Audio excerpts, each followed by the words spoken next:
بسم اللہ الرحمن الرحیم۔ ناظرین کرام، آج بڑے اہم موضوع پر گفتگو کرنا چاہوں گا، اور موضوع گفتگو ہے نکاح میرے نبی کا طریقہ ہے۔ اسلام ایک دین فطرت ہے، اور اس کے احکام میں انسانی فطرت کا لحاظ بھی رکھا گیا ہے، اور ان تقاضوں کے حصول کے لیے جائز ذرائع بھی مہیا کرتا ہے۔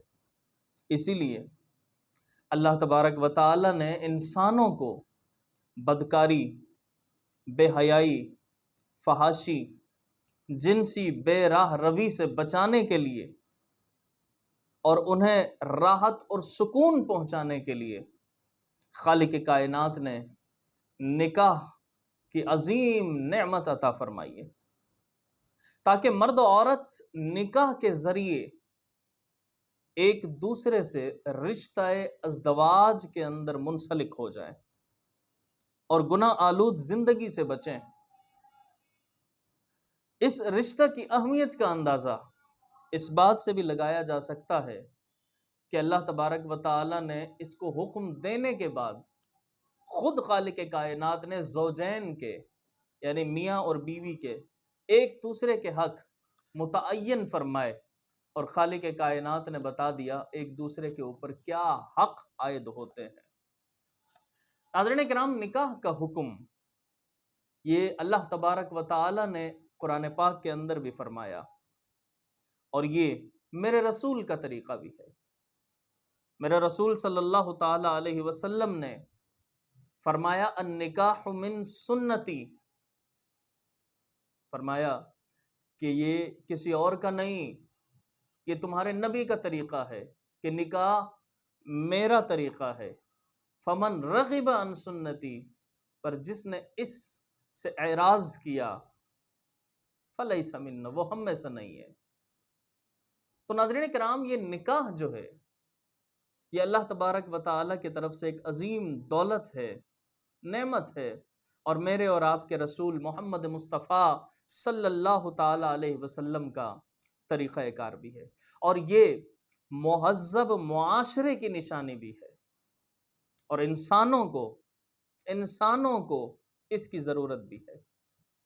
ہاں، جانوروں کو ضرورت نہیں ہے اس کی، جس سے چاہیں، جب چاہیں، جس کونے میں چاہیں، جو جی چاہیں کر لیں، جانوروں کو کوئی ضرورت نہیں ہے، کوئی روک ٹوک نہیں ہے ان کے لیے، لیکن انسانوں کو ضرورت ہے، ایک مہذب معاشرے کی نشانی ہے۔ مگر افسوس کے ساتھ کہنا پڑتا ہے کہ کچھ دن قبل اللہ اور اس کے رسول کے حکم کے خلاف ایک بیان جاری ہوا، اور وہ بیان دینے والی نوبل انعام یافتہ لڑکی تھی ایک، اور آپ جانتے ہیں کہ یہ نوبل انعام جو ہے یہ کسی عام کو نہیں، ایرے غیرے کو نہیں دیا جاتا۔ یہ نوبل انعام بہت بڑا انعام ہوتا ہے، یہ ہر کسی کو نہیں ملتا۔ کافر ہر کسی کو جلد پناہ نہیں دیتے، اور ایسے ہی انویسٹمنٹ نہیں کر دیتے اس کے اوپر، ایسے ہی خرچ نہیں کر دیتے اس کے اوپر، ایسے ہی تو نہیں کرتے خرچ وہ۔ تو یہ بیان اس نے دیا، اور بیان کیا تھا آپ لوگوں نے پڑھا بھی ہوگا کہ نکاح کی کیا ضرورت ہے، سائن کرنے کی کیا ضرورت ہے، پارٹنر بن کر بھی تو رہا جا سکتا ہے، پارٹنر بن کر بھی تو رہا جا سکتا ہے۔ ناظرین کرام، یہ وہ لوگ ہیں کہ جو دنیا کے معاملے میں تو بڑے عالم بنتے ہیں، لیکن دین کے معاملے میں جاہل ہے، اور یہ بیان دینے والے بھی ایسے ہی ہیں، اور اسی طرح کے اور دوسرے لبرل لوگ کہ جو کلمہ تو کہنے کو رسول اللہ کا پڑھتے ہیں، مگر دین کی تعلیمات کا معلوم نہیں ہوتا۔ میرے نبی صلی اللہ تعالی علیہ وسلم نے تو اس نکاح جیسی عظیم نعمت کے بارے میں فرمایا کہ النکاح من سنتی، کہ یہ نکاح میرا طریقہ ہے، اور وہاں وہ منع کر رہے ہیں کہ کیا ضرورت ہے اس کی۔ تو میں عرض کرنا چاہوں گا کہ مہذب معاشرے کے اندر اس کی ضرورت ہے، انسانوں کو اس کی ضرورت ہے۔ اور پھر دوسری بات یہ کہ میں یہ پوچھنا چاہوں گا ان بیان دینے والوں سے ان نوبل انعام یافتہ سے کہ جو اس طرح کا بیان دیتے ہیں کہ ذرا یہ بتائیے کہ جو حقوق اسلام نے نکاح کے بعد ایک مرد کو عورت کے اوپر عائد کیے، کیا اور اسی طرح سے ایک عورت کے حقوق مرد پر عائد کیے، کیا وہ پارٹنرشپ کے بعد بھی ملتے ہیں؟ اسلام نے تو نان، نفقہ، خرچہ، ان تمام کی ذمہ داری مرد کے اوپر ڈال دی، عورت کو بالکل پریشانیوں سے آزاد کر دیا۔ کیا اس معاشرے کے اندر یہ ہے؟ یقیناً نہیں ہوگا۔ عورت اور مرد نکاح کے بعد مطمئن ہو جاتے ہیں کہ ان کی سمت ایک دوسرے کے ساتھ بس متعین ہے، مطمئن ہے۔ کیا یہ پارٹنرشپ کے بعد بھی ہوگا؟ نہیں ہوگا۔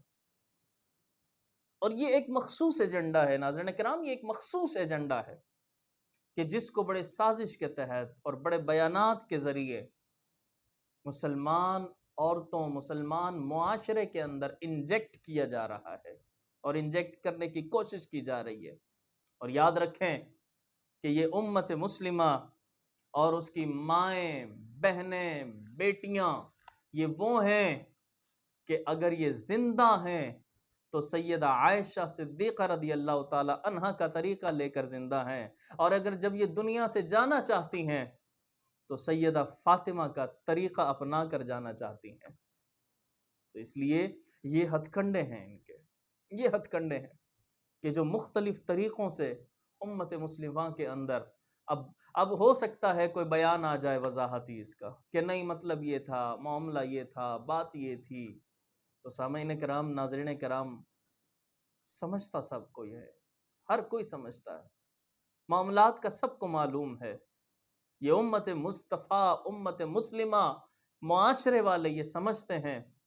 اللہ تبارک و تعالی نے پہلے بھی ایسے لوگوں کو خائب و خاسر فرمایا ہے، اور دعا کریں کہ اللہ تبارک و تعالی اب بھی ان کی سازشوں کو ناکام فرمائے اور ہمیں دین اسلام پر صحیح چلنے کی توفیق عطا فرمائے۔